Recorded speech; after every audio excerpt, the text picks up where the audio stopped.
My name is Michael Rasile, and my incredible, amazing, fantastic guest today, I have Kyra Condie. She is a qualified future 2020/2021 Olympic rock climber. Kyra, how you doing today?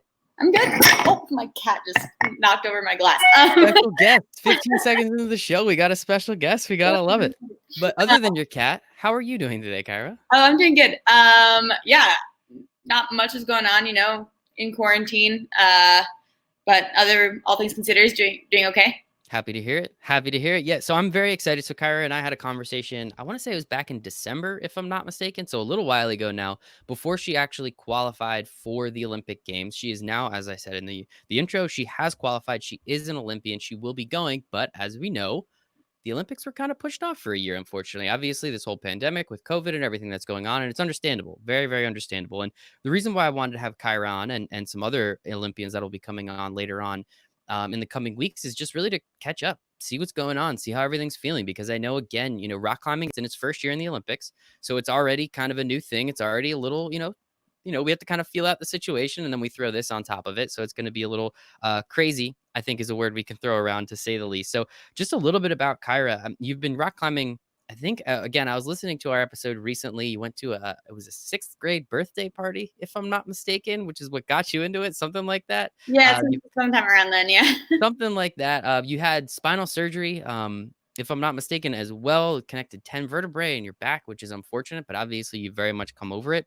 And you're excited because the Olympics are coming up. So one thing I did want to touch upon too was if you can explain. So again, the rock climbing is in its first year in the Olympics, and it has kind of a wacky setup if you talk to a rock climber, right? So there's 3 different events, and we're kind of smashing them all together, especially for this first year. So if you don't mind explaining what that's supposed to look like for us, I'd appreciate it. Yeah, for sure. So basically in competition rock climbing, there's 3 disciplines. So if you go to a World Cup, you'll go to a bouldering World Cup or a lead World Cup or a speed World Cup.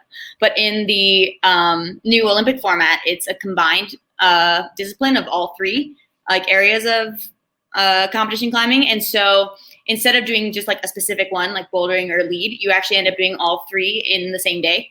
So and it takes your rank in each discipline. So say you get a 1st place in bouldering, a 10th place in lead, and then 10th place in speed. You multiply those results together and you get your final result. And then the person with the lowest score wins. So like say that was my, 1st, 10th, I would have 100 points, and that would put me wherever I would be in the rankings. And so that's like the really brief overview of how it works. And that was perfect. It's like golf. The lower, the better. And that's what we're shooting for here today. So I like that. And so with that, what was it like qualifying, right? Tell me the story. Because again, last time we spoke was right before it. So what was it like, and what was the event like? And I remember seeing all the pictures on Instagram. I think you had a shot to make it, and unfortunately you didn't. But then the next event you had, you did.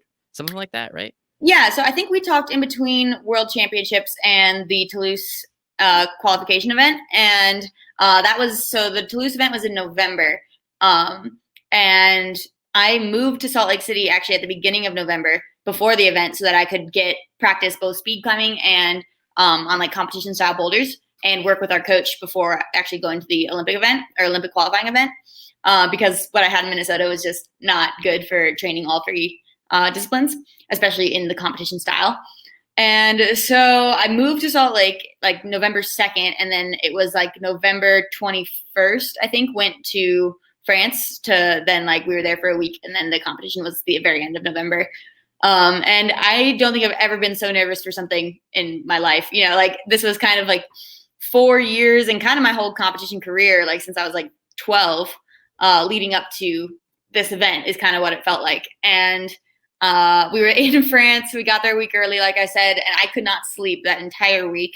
I kept like waking up, my heart just racing, picturing speed climbing, because speed climbing is like the only thing that's consistent. It's always the same. And so I could picture myself doing it. Whereas with bouldering and lead, you kind of picture yourself bouldering or lead climbing, but you can't picture exactly what you're going to have. Whereas in speed climbing, you know exactly what it is down to like the timing between the buzzers, like to have you start. So like I kept waking up, heart racing, not being able to fall back to sleep because I was so nervous for this event.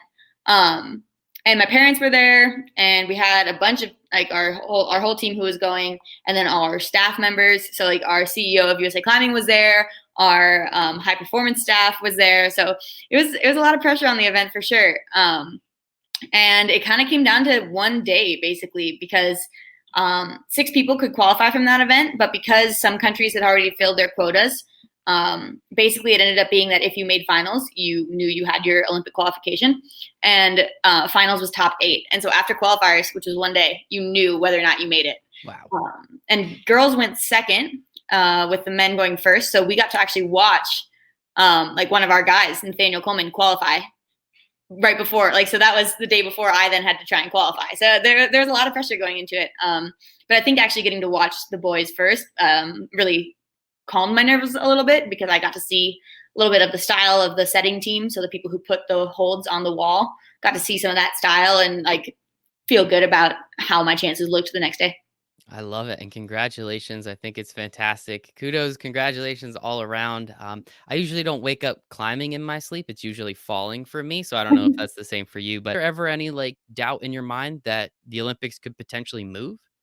Let's see. It kind of built, like, at first, somebody at Dick Pound or from the IOC board announced like, oh, it's highly possible that we'll have to Mhm. postpone or cancel the Olympics. And kind of everybody, like our USA climbing staff who had experience with the Olympics and stuff, they're like, there's no way it'll get canceled. And I think kind of the US had a late response to COVID. We were kind of in denial about it. I know I was. It's I kind of was. like, oh, it'll stay over, across seas. Like it won't come here for sure. No, it'll be fine. And I think we kind of all ate our words a little bit.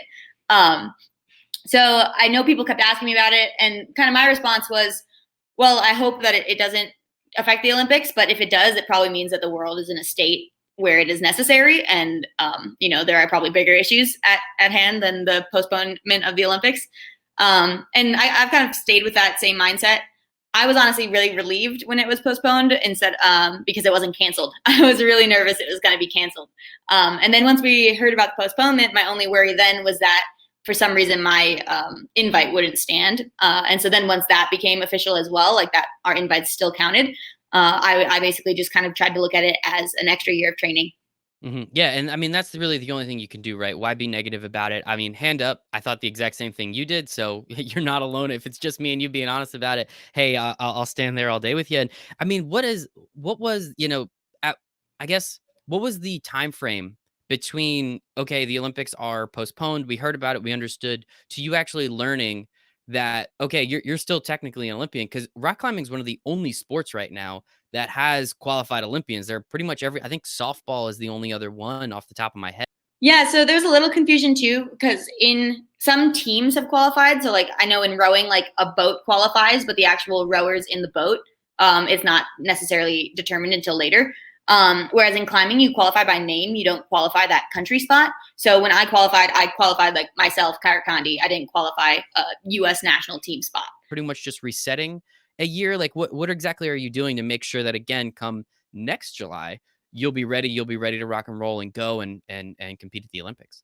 Yeah, I guess my theory at the moment has been to kind of focus on maintaining during this time. Like I'm not really trying to get into peak physical strength right now. I'm trying to make sure that I don't lose any of my base fitness, and also try and increase that base in some areas. So lead climbing has always been historically like my weakest discipline. And so I've been like really working on gaining like an endurance base so that I just have that going into the whole next year.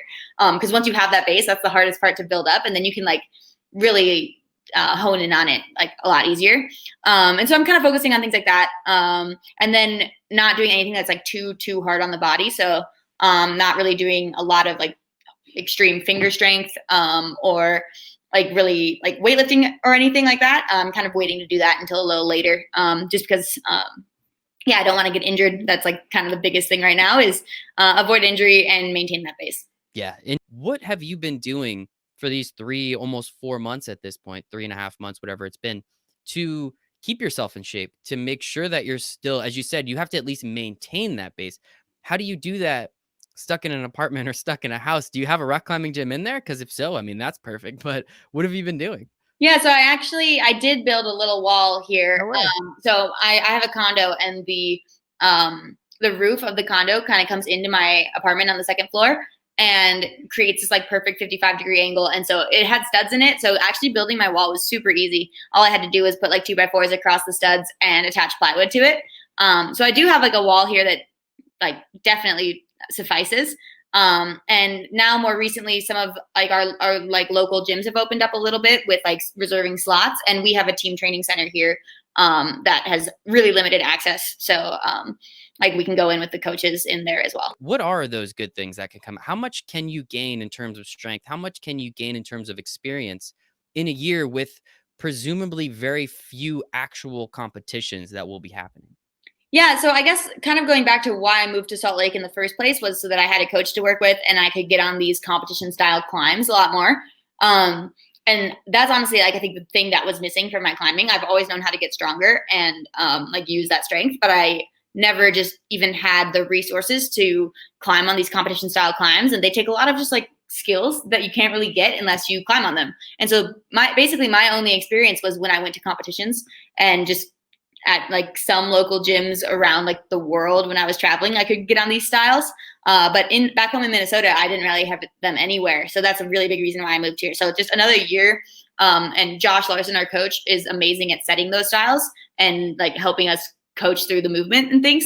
And so that's, I think, going to make a gigantic difference in my climbing. I've already noticed huge improvements in that style. And then just being here and having like extra motivated partners. Like I climbed alone most of the time in Minnesota. So having people who are motivated to like help me get more motivated. I'm pretty self-motivated by myself, but just having that extra push, I think is really, really helpful. With speed, with lead, how much have you already seen in just this period of time? Again, these last 3 or 4 months in the lead up to the games, how much have you seen yourself improve in just that period of time? And then hopefully we can multiply that by a couple and see what you'll, extrapolate that out for a little bit. Yeah, so I haven't been doing too much speed climbing just because I hadn't had access to a speed wall. But what I've always found is that I get a lot better at speed climbing when my bouldering is strong, and then I'm actually get time on the wall. So that one I'm not too worried about. It's also a little bit more like intense, I feel like, so I haven't been focusing on it as much. But lead climbing, like I feel like I've gained that base that I was talking about like a lot just by when I go into the gym, I'm just climbing a lot of times, like I was saying, not really doing the weight stuff, trying to keep it fun and stay motivated, basically. And so a lot of the workouts I've been doing climbing wise have been bouldering and then endurance at the end. So to kind of gain that lead base. And so I feel like I've made some big steps in my lead climbing. Well, congratulations. Very excited for that. And so a couple last questions before we hop off. Are there any competitions that are kind of out there on the calendar that you're excited to potentially partake in sometime, I'm assuming next year at this point? Yeah, so there's still some talk about if there's going to be some World Cups at the end of this year, but I think there's even travel bans from the U.S. to other countries at the moment, just because of our COVID caseloads. So like, I don't think we're really going to be able to compete at them. I'm really hoping that our international federation focuses on the last 4 continental championships. So the only continental championships, which is the last way to qualify for the Olympics in climbing, that happened was actually the Pan American Championship. So we were able to complete our team when Colin Duffy qualified there. And he was the second man to qualify, and then Brooke Grabatu and myself for the girls, and Nathaniel as well. So we were really lucky to have that event right before kind of things started really exploding with COVID. And so I'm really hoping that our IF, our International Federation, focuses on those Olympic qualifying events, because they've announced that they're not going to have them in 2021. So if they don't happen in 2020, they're going to go back to our World Championships results and fill the quota that way.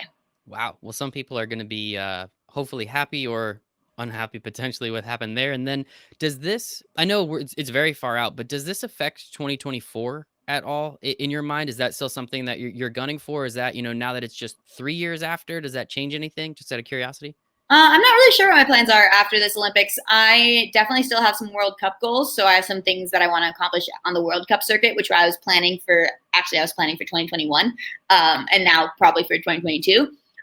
So, it kind of depends. Like if I'm still excited about what's happening for myself in the climbing competition world, that's definitely, I'll just keep doing it. But I also still have some goals. I want to go to vet school eventually. So I can't put that off for forever. But, I definitely want to keep doing this while I'm enjoying it and hopefully accomplish some goals. I love it. I love it. And we appreciate you, Kyra. Kyra, where can everyone find you on the internet? I guess my most active platform is definitely Instagram. It's just Kyra_Condie. And yeah, that's probably the best one. Yes, your Instagram is awesome. Some of the places that you've been, some of the things that you do are absolutely fantastic. But for Kyra Condie, qualified 2020/2021 Olympic rock climber, sincerely, sincerely appreciate your time again today. Thank you. Yeah, of course.